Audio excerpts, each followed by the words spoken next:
n'est-ce pas? Dans tous les cas, le but, grosso modo, du bouquin, c'est celui-là, c'est de dire que la Bible serait un texte scientifiquement libertaire, alors que le Coran serait en parfaite adéquation avec les connaissances de la science moderne. Ce que je m'apprête à faire avec vous, en fait, ça va pas être de passer en revue chaque chapitre, chaque argument, parce que comme je vous ai dit, il traite d'énormément de sujets. Ça va de la science physique à l'astronomie, en passant par la médecine, en passant par l'anthropologie, l'archéologie, l'histoire, la philologie. C'est extrêmement dense, ça montre que le personnage avait visiblement une culture générale consistante. Maintenant, quand on prétend évaluer scientifiquement des textes, est-ce que la culture générale suffit? Rien n'est moins sûr. Mais donc, pour un petit peu préciser ce qu'on va faire, je le dis déjà tout de suite, je vais me concentrer que sur un seul aspect, qui est l'aspect que je connais le mieux, qui est l'aspect qui traite de questions en physique ou en astrophysique. Alors, je le dis pour ceux qui ne me connaissent pas, et je le répète pour ceux qui le savent déjà, je ne suis pas physicien, j'ai fait des études d'électronique il y a fort longtemps, j'avais fait aussi à l'époque un baccalauréat scientifique, à l'époque ça s'appelait encore comme ça, je crois que ça a changé maintenant. Donc j'ai une culture générale scientifique, évidemment.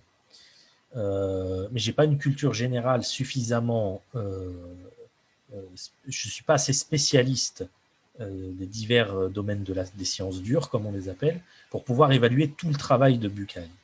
Donc ce que j'ai fait, c'est que je me suis concentré sur ce qui relève de la science physique et de l'astronomie, tout simplement parce que ce sont des sujets qui m'intéressent énormément. J'ai passé des heures et des heures à écouter et lire des philosophes des sciences qui sont issus de ces matières-là. Donc, par exemple, Étienne Klein, dont j'ai parlé plusieurs fois, mais il y en a beaucoup d'autres que j'ai lus et que j'ai écoutés. Et donc, je ne prétends pas poser un regard de spécialiste. Par contre, ce que je vais essayer de montrer, c'est que dans les développements de Maurice Bucaille, il y a énormément de sophismes, de sauts logiques et d'incohérences, voire peut-être même parfois d'autres choses. Et donc, je ne prétends pas avoir un regard de physicien, par exemple, sur le chapitre qui traite de physique chez Bucaille, mais avoir le regard d'un religiologue, déjà, d'ailleurs, si le seul titre de scientifique que je peux revendiquer, à la limite, c'est celui-là, celui dans Sciences des religions, et qui s'intéresse au type de rhétorique qui peut être déployée dans cette littérature francophone, musulmane, et quelle instrumentalisation de la science est faite. Et d'ailleurs, s'il y a des physiciens qui nous regardent, je vous saurais gré de me rattraper si, par exemple, à un moment donné, je dis aussi une bêtise. Ça peut être le cas. Alors, dans tous les cas, ce qui va se passer, c'est qu'à chaque fois, donc, je vais montrer un extrait du bouquin de Bucaille et je vais le commenter et montrer à quel type de sophisme ou de zoologique ou d'incohérence on a affaire. Et puis tout à la fin, on fera un petit débriefing de tout ça. Voilà. Je vais essayer d'aller relativement vite parce que j'ai déjà fait un premier essai d'enregistrement que j'ai finalement interrompu, qui a pris 20 minutes alors que j'avais même pas fait 3 diapos. C'était n'importe quoi. Donc là, je vais essayer de me dépêcher un peu. Donc là, comme vous le voyez, c'est encore du freestyle. Hein. On garde ce côté décontracté à LDC. C'est pas une vidéo professionnelle du tout. Mais voilà, j'espère que ça vous plaira. Alors, avant de rentrer dans la matière du bouquin, peut-être poser un contexte. La Bible, le Coran et la science, c'est un livre qui a été édité pour la première fois dans les années 70 ou 70 pour nos amis français, qui a été édité plusieurs fois. Donc là, je me suis basé sur un PDF en fait de la première édition. Et dans ce bouquin, Bucaille raconte que suite à une rencontre qui l'aurait éclairé sur la vraie nature de l'islam avec le roi Faisal d'Arabie Saoudite, il s'est mis en tête de vouloir corriger ce qui lui semblait être de fausses idées ou ou un espèce d'occidentalocentrisme ou d'ethnocentrisme à signature occidentale qui aurait déformé l'islam dans la vision, dans l'idée que s'en fait le grand public, et que donc il a fini par s'intéresser au Coran, à le lire et à être stupéfait du fait qu'il n'y trouvait aucune contradiction scientifique. Et donc dès le départ, il y a eu ce contact avec le roi Faisal, et il y a fort à penser que ce bouquin soit né, pas forcément, comme je le disais tout à l'heure, c'est pas forcément un bouquin sur la science et sur les textes sacrés, mais c'est plus un bouquin de dialogue en fait, de dialogue islamo-chrétien. Donc la lettre d'amour que Maurice Bucaille a cherché à envoyer aux musulmans, c'est une lettre qui est marquée du sceau du dialogue. Et il ne s'en cache pas,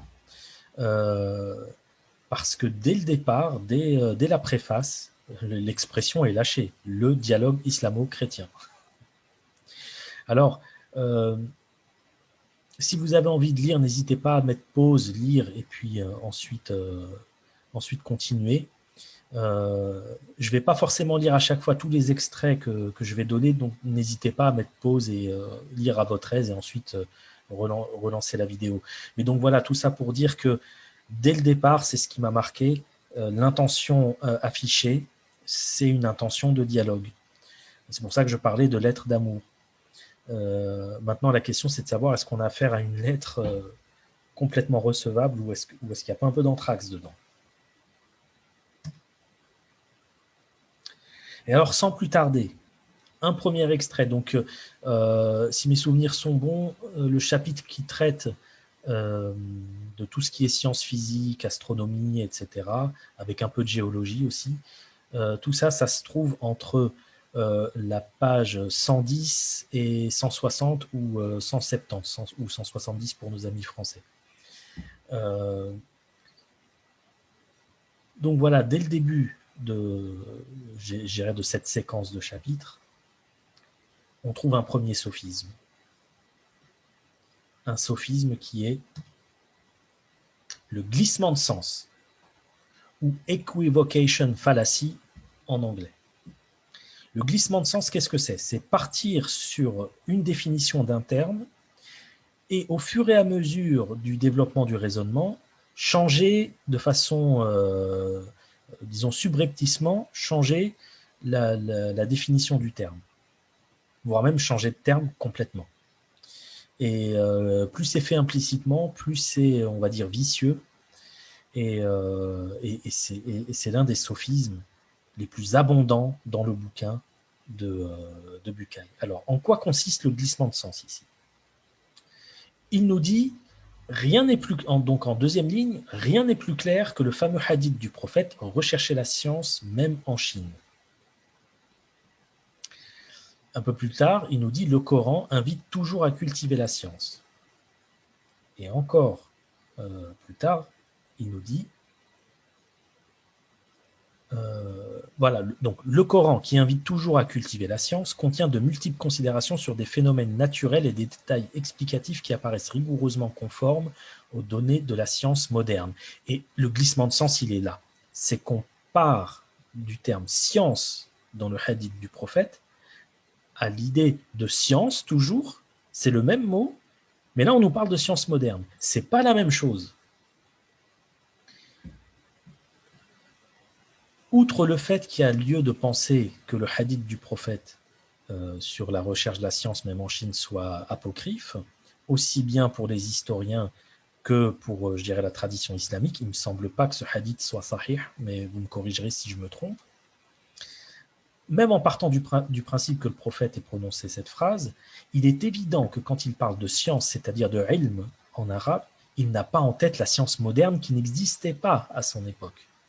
Et pour cause, la science moderne, l'un des axiomes de la science moderne, c'est la mise entre parenthèses de considérations surnaturelles, c'est-à-dire la suspension de la métaphysique. Donc, il est complètement impensable de s'imaginer que lorsque le prophète demande d'aller chercher la science, il demande d'aller chercher quelque chose qui met Dieu entre parenthèses, lui qui a été envoyé pour témoigner de Dieu. Et donc là, ici, on a affaire à un sophisme qui consiste à essayer de faire croire que dès les débuts de l'islam, il était question de science moderne. Ce qui n'est absolument pas le cas. Même le terme ilm en arabe a un sens beaucoup plus large. C'est un sens qui se rapproche plus de l'épistémé d'Aristote ou de ce que nous, on appelle la connaissance, au sens large. La connaissance, elle peut regrouper énormément de choses. On peut connaître quelqu'un, on peut connaître des équations, on peut se connaître soi-même. C'est ça l'ilm. Ça n'a rien à voir avec une démarche qui consiste à partir d'une théorie, postuler des hypothèses, tester ces hypothèses, revenir sur la théorie, etc. La démarche de la science moderne. C'est pas du tout la même chose.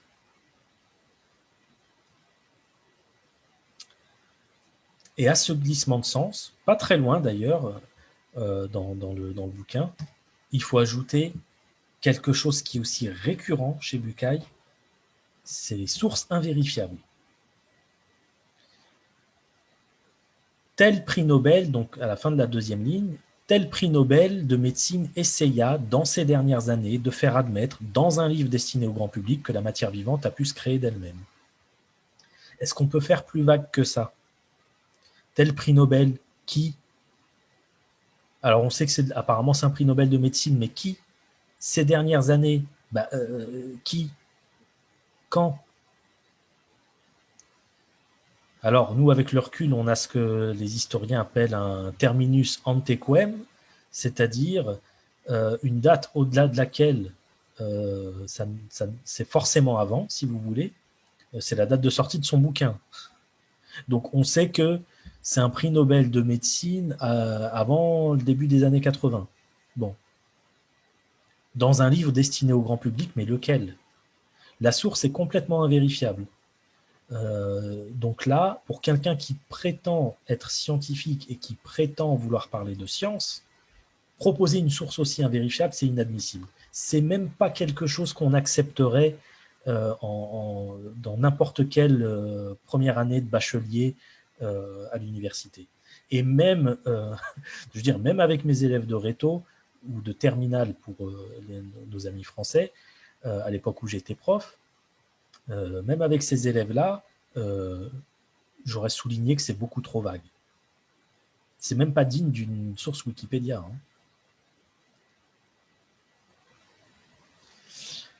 Et alors ici, on a affaire, je dirais, au troisième sophisme qui, à mon sens, démonte complètement les développements de Bucaille, c'est le deux poids, deux mesures. Ce qui nous explique dans cet extrait, c'est que, voilà, donc deuxième ligne, il se trouve que des passages du Coran, en particulier ceux qui ont un rapport avec des données de la science, sont mal traduits ou commentés de manière telle qu'un scientifique serait en droit d'émettre, apparemment à juste titre, des critiques que le livre ne mérite pas en réalité. Tout en bas, donc troisième ligne en partant du bas, de tels problèmes de traduction ne se posent pas dans les textes de la révélation judéo-chrétienne. Le cas évoqué ici est absolument spécial au Coran. Donc ça, c'est ce qu'on appelle en anglais fallacy of special pleading. Hein, c'est quand on plaide une spécificité pour son cas de figure. Quand le Coran dit des choses qui posent question aux scientifiques, c'est une mauvaise traduction. Quand c'est le cas de la Bible, ce n'est pas une mauvaise traduction. Pourquoi? Il ne nous explique pas. C'est un pur deux poids, deux mesures.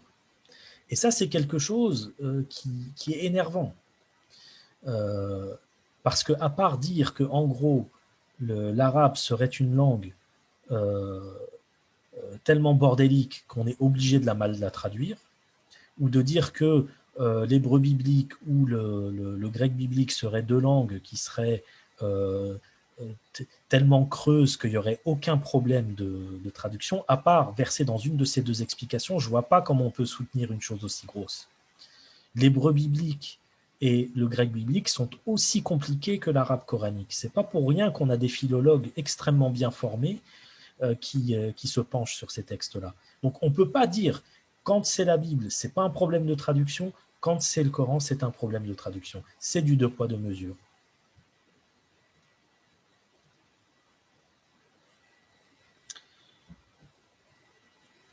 Et alors ici, quelque chose qui m'a surpris, dans le sens où Maurice Bucaille, à ma connaissance, est présenté comme étant un médecin, en tout cas quelqu'un qui a une culture générale bien développée, qui sait écrire aussi, et qui sait aussi argumenter, parce que malgré tous les sophismes qu'on va relever, c'est quelqu'un qui parfois, et ça m'a presque impressionné dans le bouquin, c'est quelqu'un qui anticipe très bien les critiques qu'on va lui formuler, donc il sait aussi argumenter.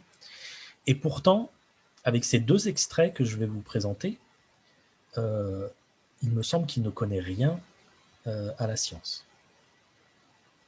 Qu'est-ce qu'il nous dit dans le premier extrait ?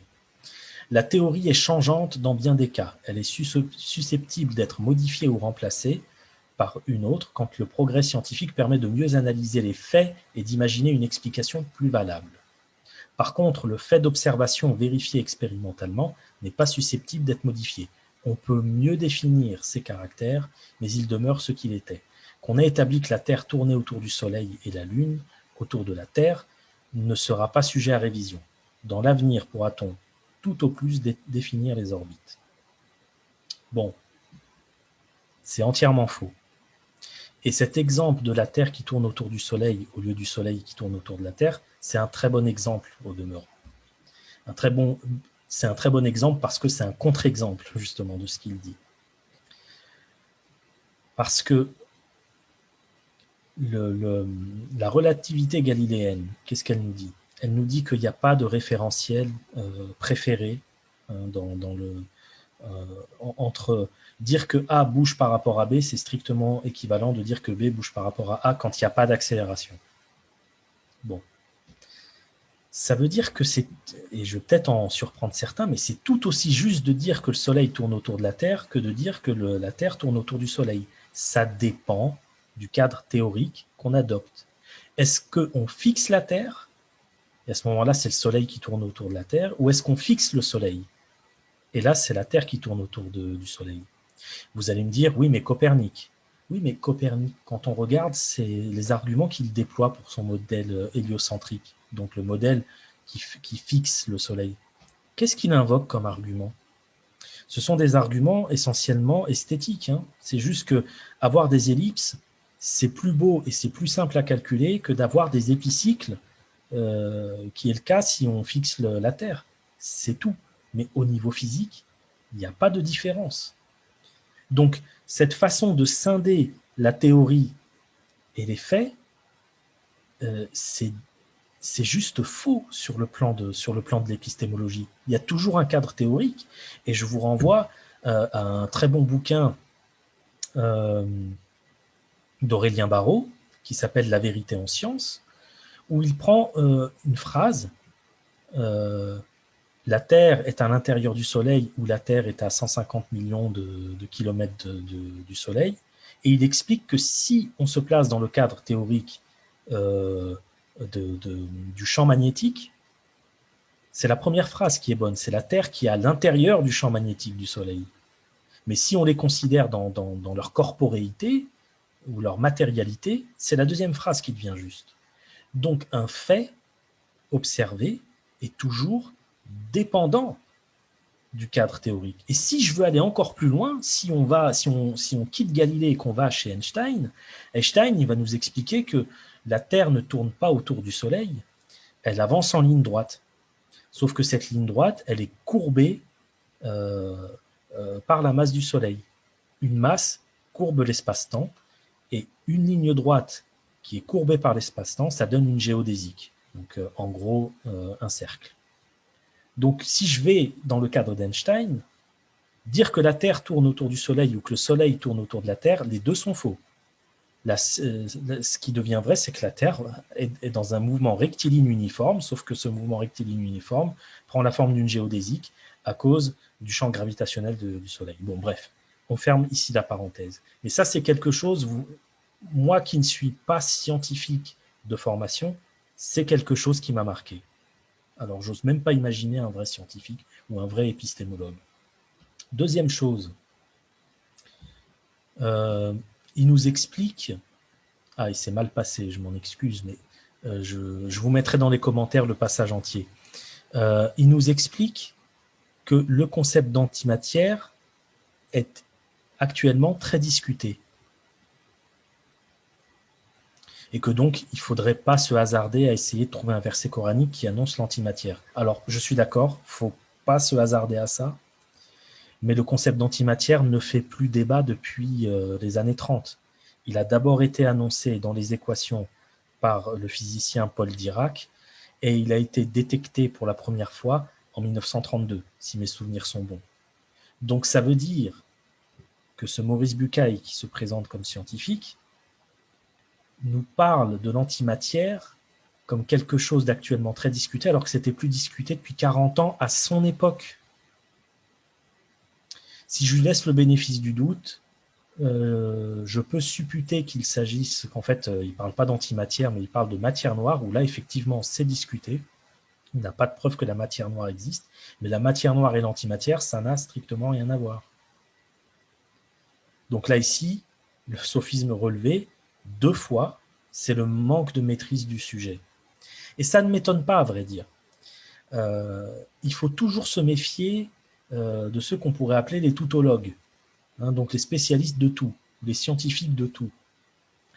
C'est très difficile de maîtriser une science digne de ce nom. C'est très difficile de maîtriser la médecine, c'est très difficile de maîtriser les sciences physiques, c'est très difficile de maîtriser les sciences des religions, même s'il n'y a pas d'équation. Ça prend une vie. Donc quelqu'un qui vous dit « je suis spécialiste de géologie, je suis spécialiste de médecine, de sciences physiques, de mathématiques, de philologie, d'histoire des religions, etc. » Plus quelqu'un prétend à la polycompétence, plus il faut s'en méfier. Et effectivement, quand on gratte Bucaille, que ce soit sur le plan de l'épistémologie ou même juste de connaissances basiques en physique des particules, c'est une catastrophe.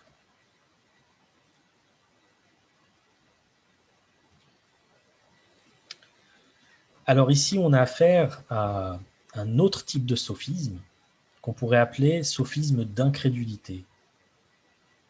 Qu'est-ce qu'il nous dit? Il nous dit les considérations qui vont être développées dans cette étude du seul point de vue scientifique, et on a vu son niveau en sciences déjà, vont amener à juger inconcevable qu'un homme vivant au 7e siècle de l'ère chrétienne ait pu, sur des sujets très divers, émettre dans le Coran des idées qui ne sont pas celles de son époque et qui concordent avec ce que l'on démontrera des siècles plus tard. Pour moi, il n'existe pas d'explication humaine au Coran. Mais ça, c'est un sophisme d'incrédulité. C'est pas parce que toi, tu n'as pas d'explication, ou que tu ne trouves pas d'explication, qu'il n'y a pas d'explication. Ça, c'est un sophisme qu'on trouve énormément. Et pour paraphraser un astrophysicien qui s'appelle Lawrence Krauss, « Just because you cannot conceive something just means that you cannot conceive it ». C'est pas parce que tu n'arrives pas à imaginer quelque chose que ça veut dire autre chose que c'est inimaginable. Dire qu'une chose est inimaginable, ça veut juste dire que tu n'arrives pas à l'imaginer. Mais l'univers et la vérité de façon générale a une imagination bien plus grande que la nôtre. Donc il faut se méfier des pour moi.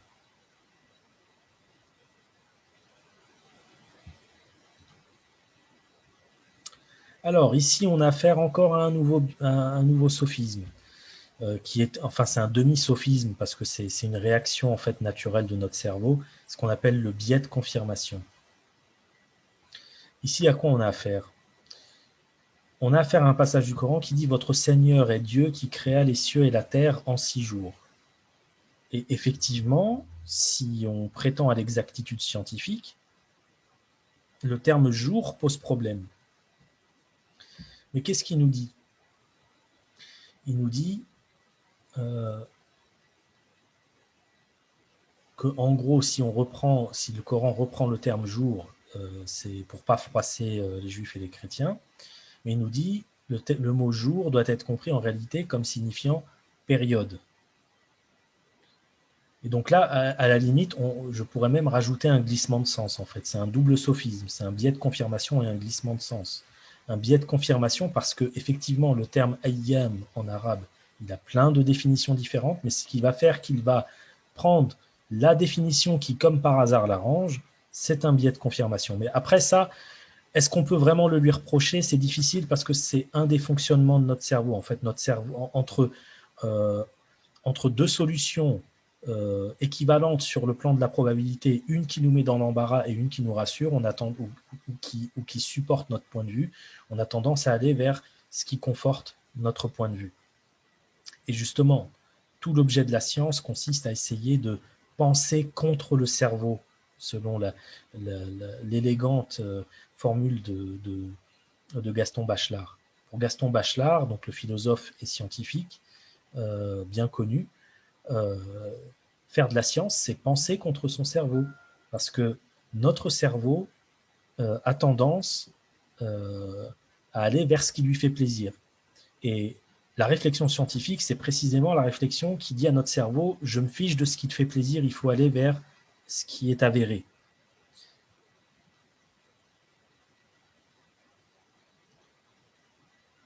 Ah voilà. Alors ici, on a affaire à un sophisme que j'ai découvert il n'y a pas très longtemps et qui s'appelle le sophisme du sniper texan. Alors je vous explique en quoi consiste ce sophisme. En fait, c'est né de l'idée de l'image en fait d'un tireur texan qui va tirer sur un mur au hasard, et une fois qu'il a tiré sur le mur, il va dessiner les cibles sur le mur. Vous voyez? Donc, c'est un petit peu un sophisme qui consiste à construire sur mesure des conclusions qui vont dans notre sens. Et c'est clairement le cas ici. On peut admettre que le Coran envisage pour les étapes de la création du monde de longues périodes, puisque Ayyam ne veut plus dire jour, mais longue période, de longues périodes de temps qu'il chiffre au nom de 6. Certes, la science moderne n'a pas permis aux hommes d'établir que les diverses étapes des processus complexes qui ont abouti à la formation de l'univers étaient au nombre de 6, mais elle a formellement démontré qu'il s'agissait de très longues périodes de temps. Alors là, je ne sais pas s'il se paye notre tête ou s'il croit vraiment ce qu'il dit, mais en gros, il nous dit, voilà, l'univers a pris très longtemps à se former, et probablement qu'on trouve 6 périodes dans cette longue formation. Mais l'univers a grosso modo 14 milliards d'années.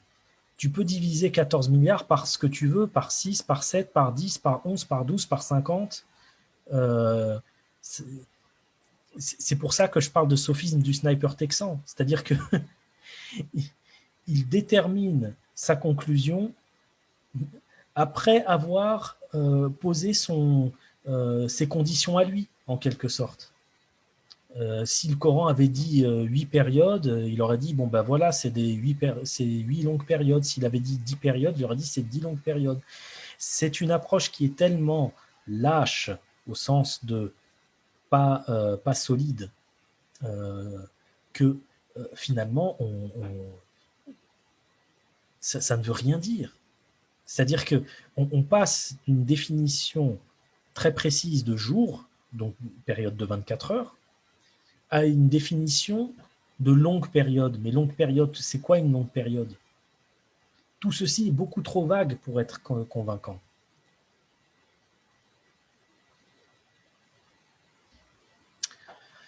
Et alors là, ici, on a affaire à un biais de confirmation, encore une fois. Je pourrais même dire aussi glissement de sens, encore une fois. Alors, dans les 2 premiers versets, il est question de Dieu qui crée la terre. Et alors ensuite, il y a Summa. Summa, il se tourna vers le ciel alors qu'il était fumé. Il dit ainsi qu'à la terre, venez de gré ou de force, et le ciel et la terre dirent, nous venons obéissants. Il a traduit Summa par de plus. Mais sauf que Summa en arabe, ça peut aussi vouloir dire ensuite. Sauf que s'il traduit par ensuite, ça veut dire que la terre a été créée avant le ciel. Quelle que soit la définition qu'on donne du ciel, ça n'est pas possible. Donc il a bien conscience de ça, et donc il va traduire Summa par de plus. Alors évidemment, il a le droit de le faire, puisque c'est une traduction qui existe, mais il ne l'argumente à aucun moment, ni sur le plan grammatical, ni sur le plan sémantique, ni sur n'importe quel plan. C'est un biais de confirmation. Dans un cas, ça met à mal sa théorie, dans l'autre cas, ça conforte sa théorie. Il a choisi de la conforter.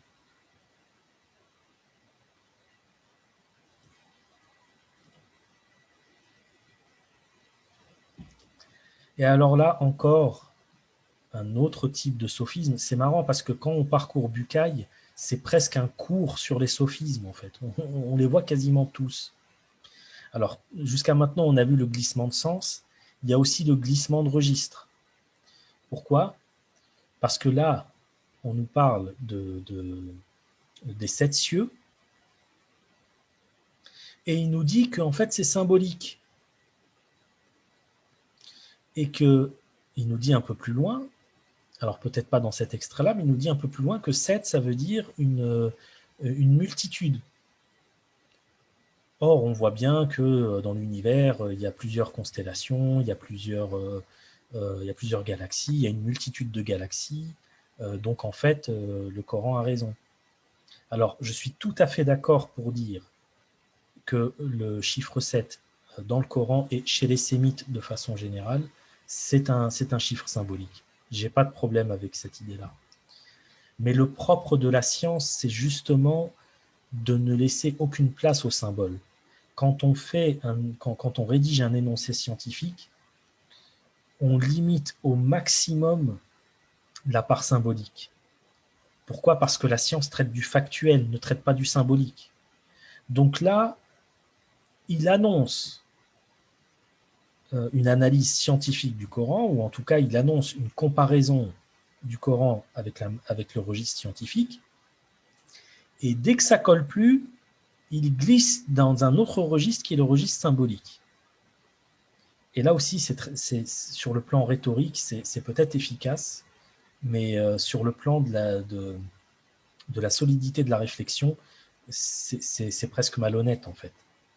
Parce que si on joue à ce jeu-là, à chaque fois qu'on va tomber sur quelque chose de non scientifique, on va avoir tendance à prétendre qu'on a affaire à du symbolique. Et d'ailleurs, on va le voir après, c'est ce qu'il fait constamment. Voilà. Et alors ici, le biais de confirmation, encore lui. Il existe un petit nombre de versets dans lesquels la terre est mentionnée en premier. Il est par contre des versets beaucoup plus nombreux dans lesquels ce sont les cieux qui sont mentionnés avant la terre. Donc a priori, j'ai envie de dire, un partout, la balle est au milieu. On peut, si on devait conclure honnêtement ici, on devrait dire, bon, on ne sait pas dire plus que ça. Mais qu'est-ce qu'il nous dit? Il nous dit, à vrai dire, mis à part la sourate 79, aucun passage du Coran ne précise de façon formelle une succession. C'est une simple conjonction de coordination wa qui a le sens de et en français qui relie les deux termes. Ou bien c'est le mot summa, dont déjà vu, qui, dans le passage cité plus haut, peut indiquer une simple juxtaposition ou bien une succession. Oui, précisément, il peut indiquer les deux, et c'est pareil pour le waouh. Le waouh en arabe peut effectivement désigner la simultanéité ou la séquence. Mais si on veut argumenter d'un côté ou de l'autre, il faut apporter des arguments. Ici, aucun argument est apporté, donc c'est encore un glissement de sens et c'est encore un biais de confirmation.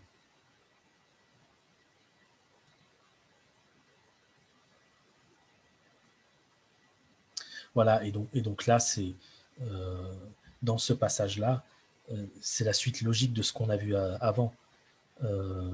Donc à la 6e ligne, il nous dit « Il ne faut trouver aucune signification particulière à la mention qui est faite dans le texte coranique à propos de la création de la terre avant les cieux ou des cieux avant la terre. La place des mots ne préjuge pas de l'ordre dans lequel la création s'est effectuée si des précisions ne sont pas données par ailleurs. » C'est un biais de confirmation. C'est encore une fois un biais de confirmation dans le sens où effectivement, si on traduit les waouh et les summa tout à l'heure comme par ailleurs ou au demeurant ou d'autres formules de ce type-là en français qui désignent finalement deux actes qui ne sont pas forcément liés par une chronologie, effectivement, il a raison de dire ça. Mais qu'est-ce qui nous permet de traduire summa et waouh comme il l'a fait, en dehors du biais de confirmation, c'est-à-dire l'envie d'avoir raison? C'est son hypothèse qui détermine ses conclusions, et rien d'autre entre les deux.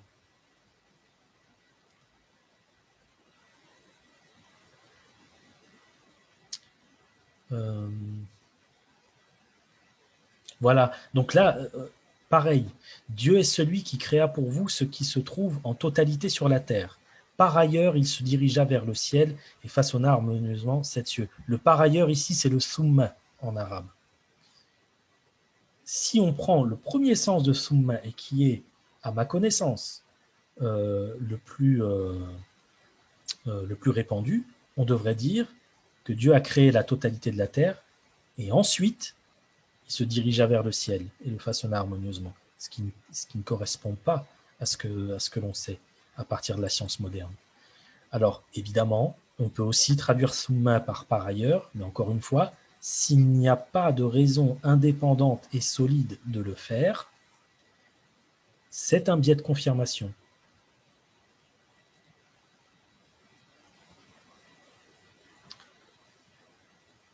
Alors ici, on a affaire à un cocktail détonnant. Un glissement de sens, un deux poids deux mesures et un glissement de registre. Nous avons construit au-dessus de vous 7 cieux robustes et nous y avons placé une lampe très ardente. La lampe très ardente est ici le soleil. Pour tous ces versets, les commentateurs coraniques sont d'accord. Le chiffre 7 désigne une pluralité sans autre précision. Alors, pourquoi je dis deux poids deux mesures? Parce que au départ de l'étude, il nous explique que quand il y a un problème entre le Coran et la science, c'est à cause d'une mauvaise traduction ou à cause des commentaires des commentateurs classiques. Mais quand ces commentateurs classiques vont dans son sens, alors ça devient de très bonnes traductions ou de très bonnes interprétations. Deux poids, deux mesures. Glissement de registre parce que le chiffre 7 est pris non pas dans son sens factuel, qui est le seul sens qu'on attend en science, mais il est pris dans son sens symbolique. On passe du registre factuel au registre symbolique quand ça nous arrange. Et enfin, un glissement de sens. Les cieux sont multiples, les terres sont aussi multiples. Ce n'est pas un des moindres étonnements du lecteur moderne du Coran que de trouver dans un texte de cette époque l'annonce du fait que des terres comme la nôtre puissent se trouver dans l'univers, ce que les hommes n'ont pas encore vérifié de notre temps. Sauf que le texte nous parle bien des cieux et de la terre. Il ne nous parle pas de ce que nous, on appelle l'univers. Ce qui n'est pas étonnant, encore une fois, on a affaire à un texte du 7e siècle. Donc, pour passer de l'idée de terre et de cieux à l'idée d'univers, on n'a pas d'autre choix que de passer par un glissement de sens.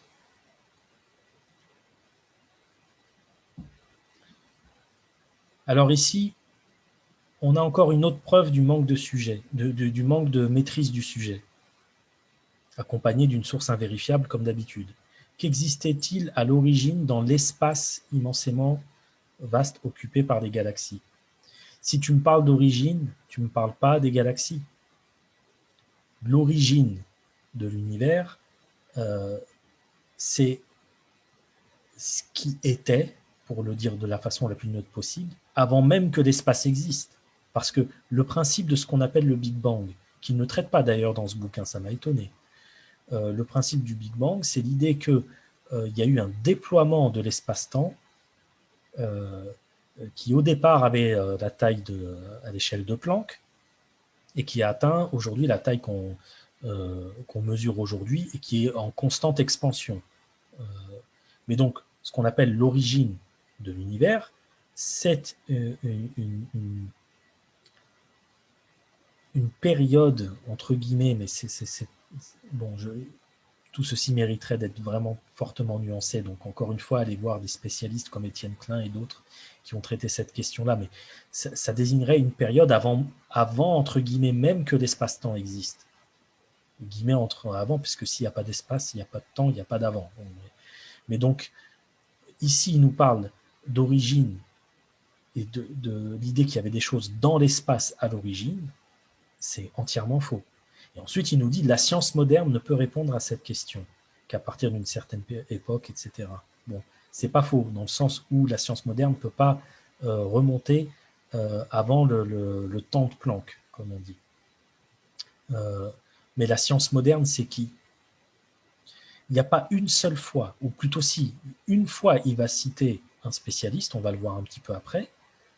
Mais en dehors de ça, c'est toujours la science dit, la science moderne a découvert, la science, la science, la science. Il y a une personnification de la science qui a le double effet de rendre la source invérifiable, en plus, et ça j'aurais pu le rajouter dans le sophisme, d'invoquer l'autorité de la science, ce qui est un sophisme d'argument d'autorité.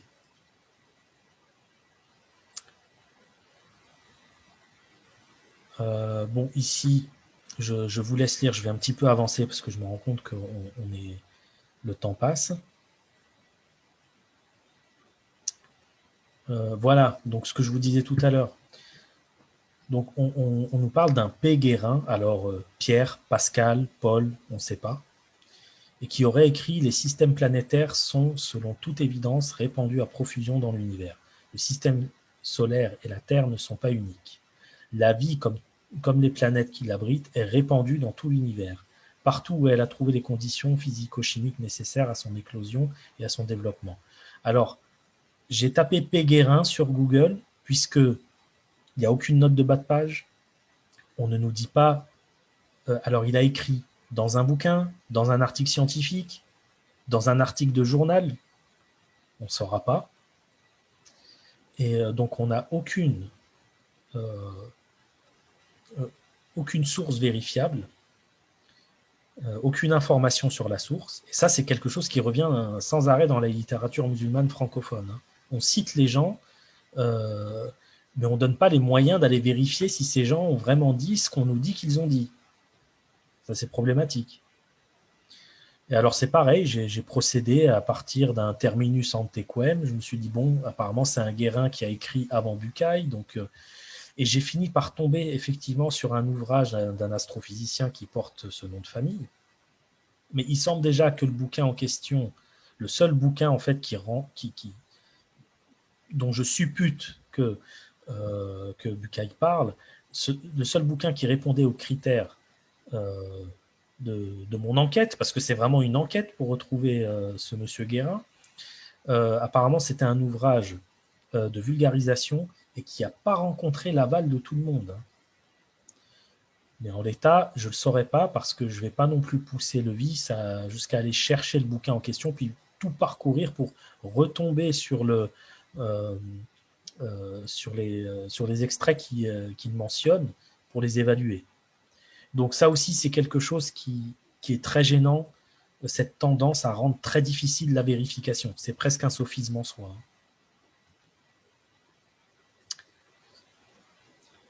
Voilà, donc je vais peut-être avancer. Je vais peut-être avancer, parce que là, je me rends compte que je prends énormément de temps, mais c'est toujours la même chose, si vous voulez. C'est toujours des glissements de sens, des sources invérifiables, des deux poids, deux mesures, des choses comme ça. Là, c'est pareil quand il parle du ciel, que Dieu empêche le ciel de s'affaisser sur terre. Le terme qui a été traduit par s'affaisser, c'est un terme qui veut dire s'écraser, en vérité. Donc ça donne, c'est plus l'idée de quelque chose de solide qui va se cogner contre quelque chose de solide. Donc ça donne un petit peu, c'est-à-dire que là, en choisissant le terme s'affaisser, il passe outre le problème qu'on trouve dans ce verset qui semble renvoyer une conception du ciel solide. Et alors il ne s'arrête pas là parce qu'ensuite, il nous explique qu'on a de la chance que la lune ne nous tombe pas dessus. Et là, donc on a un premier glissement de sens avec le verbe s'affaisser. Et là, ici, on a un deuxième glissement de sens parce que le ciel devient la lune, en fait. Et ça, c'est quelque chose que j'ai lu par ailleurs dans d'autres idées qui explique ce verset-là par le ciel, par le fait que Dieu retient le ciel de tomber sur la terre, par le fait que la lune ne s'écrase pas sur terre. Mais c'est des glissements de sens. Le ciel et la lune, c'est pas la même chose. Encore une fois, sauf si on va dans un registre symbolique ou métaphorique. Mais ce n'est pas le registre de la science. Voilà, et alors pour terminer, le dernier extrait, et je l'annonce tout de suite, c'est le plus gros sophisme et le plus grave. Et je vais lire tout l'extrait.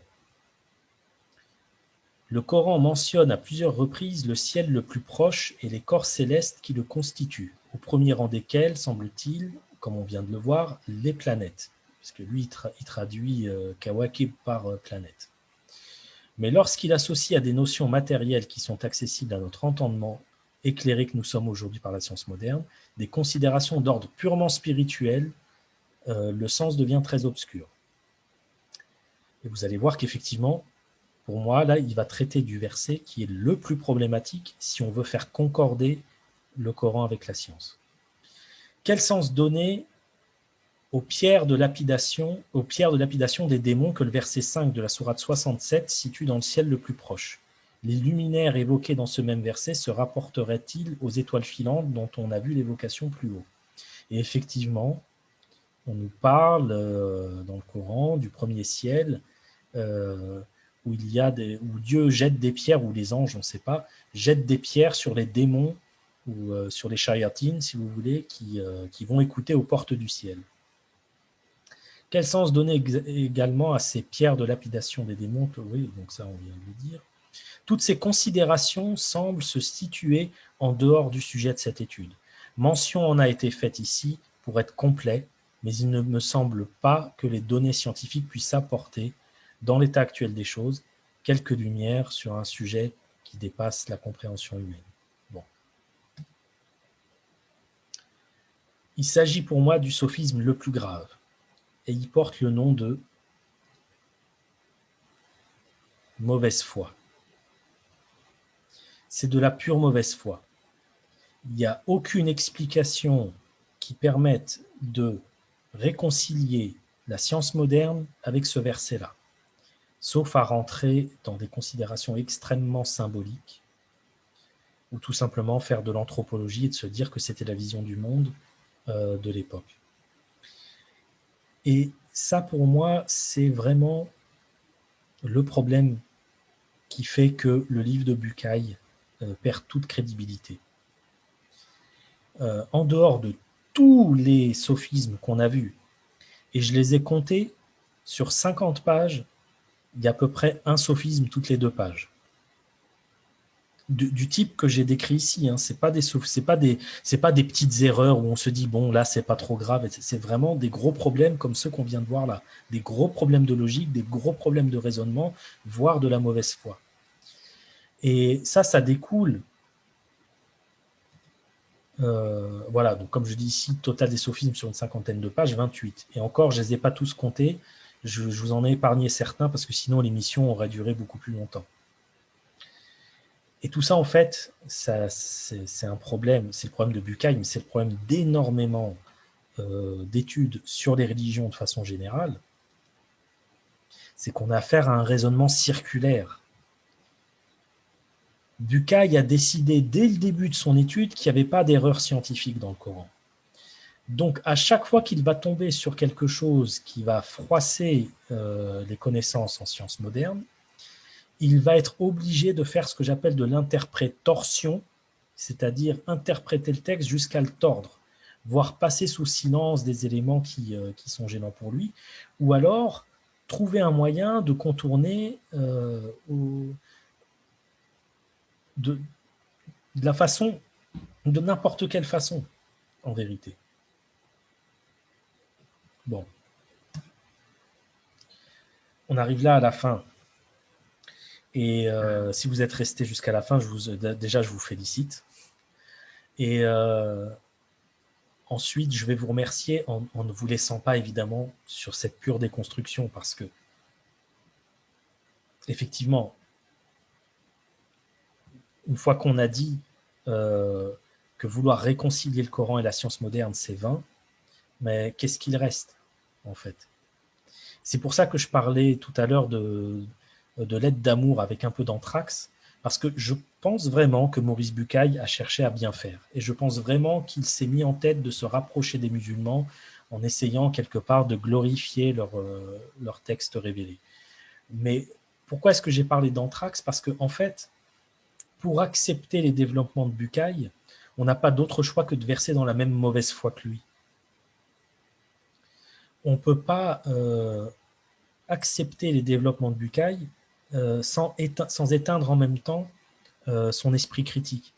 Et quand je parle d'esprit critique, je ne parle pas d'un esprit qui se situe en porte-à-faux ou quelque chose qui cherche, un esprit qui cherche la petite bête. Quand je parle d'esprit critique, c'est tout simplement un esprit qui demande des preuves de ce qu'on avance et qui réclame, qui exige des raisonnements solides, rigoureux, bien sourcés, bien menés, sans glissement de sens, sans glissement de registre, sans deux poids, deux mesures.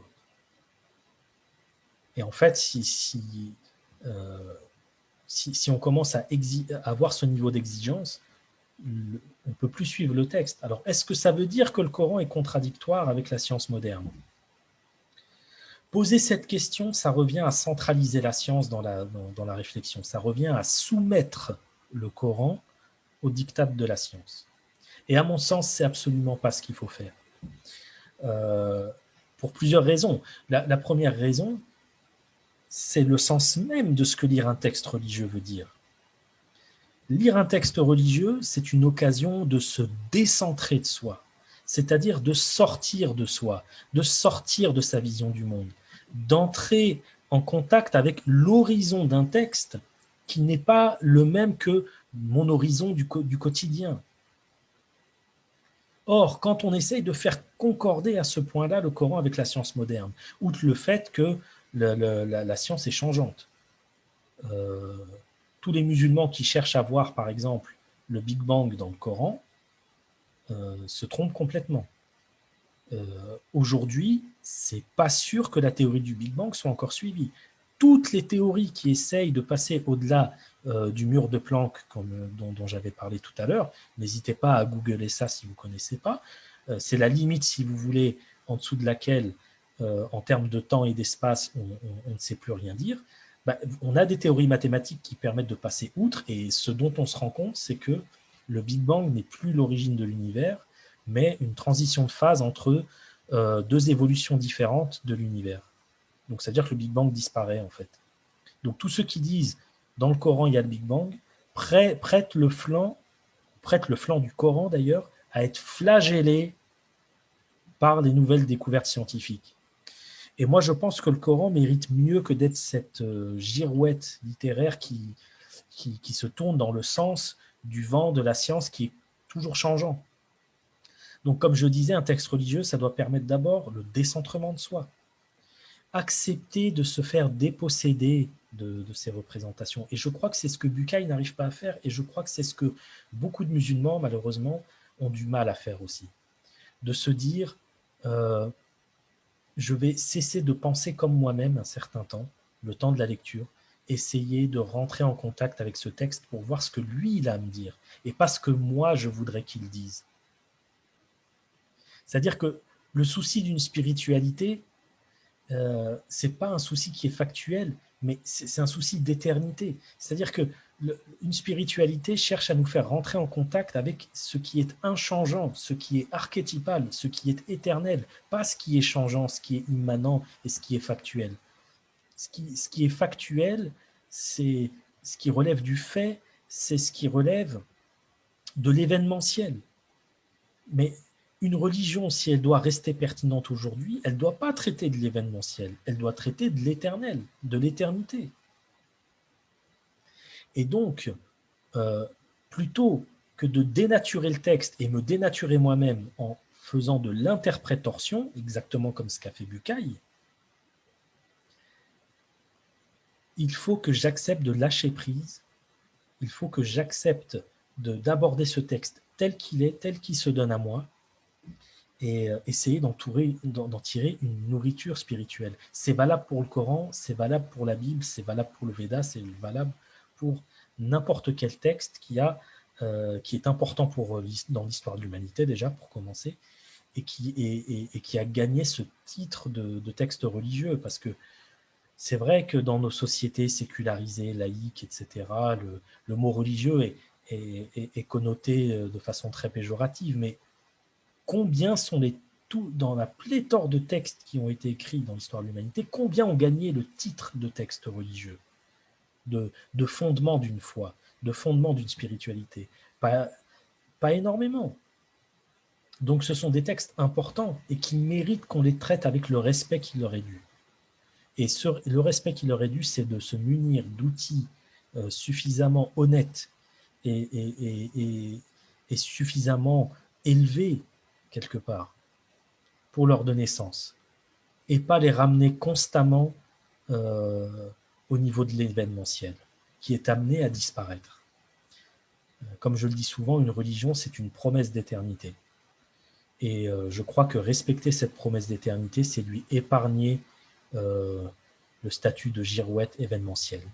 Voilà, sur ce, je vous remercie pour votre attention.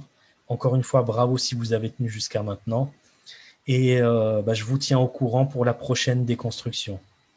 Prenez soin de vous et que le débat continue.